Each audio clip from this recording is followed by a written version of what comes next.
روز بخیر بیننده عزیز، با سرخطی خبرها از رادیو آزادی امروز 10 یول من طاهر سفر شما را همراهی میکنم. زندانی شدن یک کمیسر حربی برای فریبکاری و قلابی، نظری جوانان تاجیک درباره کار و مزد کار، پیروزی شوکت میرزیف در انتخابات ازبکستان و نتیجه 500 روزی جنگ روسیه در اوکراین برخی از خبرهای کوتاهی امروز در برنامه است. دادستانی کلی تاجیکستان خبر داده است که دادگاه دوشنبه یک کارمند کمیسریت حربی شهر را برای فریبکاری و قلابی به 10 سال زندان محکوم کرد. دادستانی کل روز 10 ایول با نشر یک بیانیه رسمی گفت رستم میرسلیموف، کارمند کمیسریت حربی ناحیه فردوسی، تنها در سال گذشته 9 دفعه قلابی کرده و به مردم و مؤسسات دولتی $60,000 ضرر رسانده است. از جمله او را برای فریب دادن کارمندان یک کودکستان در دوشنبه و لباس نظامی بر تن گرفتن 350 خلطه آرد از یک صاحبکار گناهکار دانستند. این اطلاع رسمی است و نظر خود او یا وکیل مدافعش معلوم نیست. دادستانی میگوید گناهکار برای این جنایت‌ها جزا را در محبس نظامش پرزور انجام می‌دهد و بعد از رهایی از محبس هم 3 سال حق اشغال منصبی را ندارد. یک تحقیق افکار عموم در بین جوانان تاجیک نشان داده است که بسیاری از آنها می‌خواهند یک کاری داشته باشند که مزدی بلند داشته باشد و برایشان مهم نیست کاری دلخواهشان هست یا نه. تحقیقات سوسیولوژی دو دانشمند پژوهشگاه فلسفه و دانشگاه ملی تاجیکستان نشان داده است تقریباً 32% ختم کنندگان دانشگاه‌های تاجیکستان وقتی انتخاب و جستجوی کار بیشتر به اندازه مزد کاری برتری می‌دهند.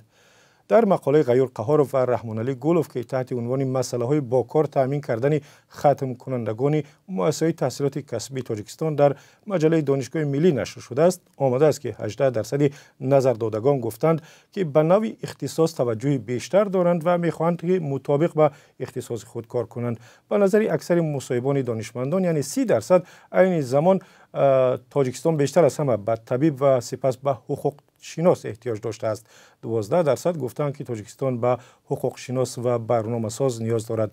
در این مقاله مشکلات زیادی جوانان تاجیک در پیدا کردن کار، مهاجرت آنها به روسیه برای مزد بهتر بررسی شده است و پژوهشگران تاجیک گفتند که دولت باید تأمین جایهای کاری را برای تمام شهروندان کفالت دهد و زمینه خوبی شرایط کار را فراهم سازد. سالانه صدها هزار نفر از جوانان قابل کار تاجیکستان برای مزد بهتر به روسیه مهاجرت می‌کنند و در داخل کشور عرصه‌های زیادی به نیروی کاری محتاج شده‌اند.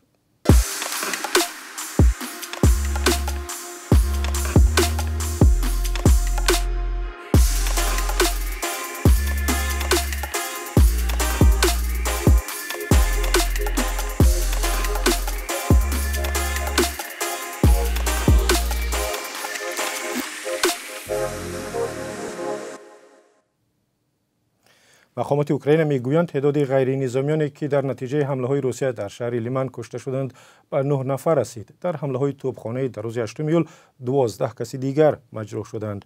عین زمان نبردهای سخت در شرق و جنوب اوکراین ادامه دارد و به گفته یک مؤسسه تحقیقاتی آمریکایی با گذشت 500 روز از آغاز جنگ در اوکراین روسیه به هیچ یک هدف خودش نرسیده است. پژوهشگاه جنگ در آمریکا روز 8 ایول با نشر یک ارزیابی از این جنگ گفت عزم و تجربه در مقاومت اوکراین نگذاشته است که مسکو به هیچ یک از هدفهای جنگ که ماه فوریه سال 2022 آغاز کرد برسد.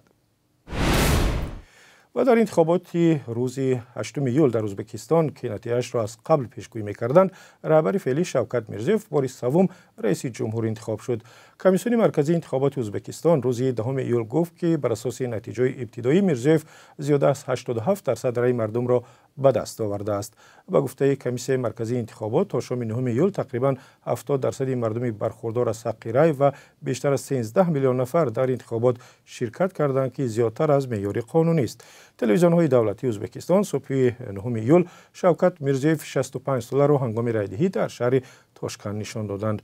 شوکت میرزیف که بعدی در گذشت اسلام کریموف رئیس جمهوری سرکوبگری ازبکستان به قدرت رسید، در اول برای اصلاحات و تغییرات در سیاست‌های داخلی و خارجی همسایه کشوری تاجیکستان ستایش می‌شد، اما حالا او را برای پیش بردن سیاست‌های مانند در عهد اسلام کریموف متهم می‌کنند. متخصصان یک مرکز تحقیقاتی تاجیکستان آشکار کردند که تعداد استادان با تجربه دانشگاه کشور سال گذشته 1000 نفر کم شده است که پیامد آن کم سواد بیرون آمدن دانشجویان از دانشگاه است. پژوهش مرکز تحقیقات استراتژی تاجیکستان نشان داده است که سبب کاهش مجبوری به نفقه فرستادن استادان دانشگاه است که باید مثل دیگران در 63 سالگی بازنشسته شوند. به قول متخصصان مرکز، اگرچه این کاری بدی نیست، اما آنهایی که به جای استادان با تجربه میآیند خودشان به آموزش احتیاج دارند و نمیتوانند به دانشجویان سواد درست بدهند. گزارش جالبی را در این باره همکاران ما تهیه کردند و آن را 4 ساعت بعد در برنامه تحلیلی و خبری اخبار آزادی با هم میبینیم. از این رو بازگشت به کانال آزادی ویدیو را ساعت 18 به وقت دوشنبه و ساعت 16 به وقت مسکو فراموش نکنید. و حالا پاسخ به سوال 10 کاربری رادیو آزادی که هر لحظه از ما میپرسند قرب روبل روسی چند سامانی شد. بانک ملی تاجیکستان روز 10 ایول بهای 1000 روبل روسی را 119 سامانی تعیین کرده است. این رقم در بانک‌های تجارتی میتواند اندکی فرق کند. 100 دلار آمریکایی را به 1092 سامانی و 100 یورو را به 1191 سامانی عوض میکنند. با همین سرخطی خبرها را اینجا به پایان میبریم، ولی پس از 4 ساعت با خبر و گزارش‌های جالب از تاجیکستان و گوشه‌های جهان در برنامه خبری و تحلیلی اخبار آزادی به خدمت شما برمیگردیم. تا آن دم خدا نگهدار.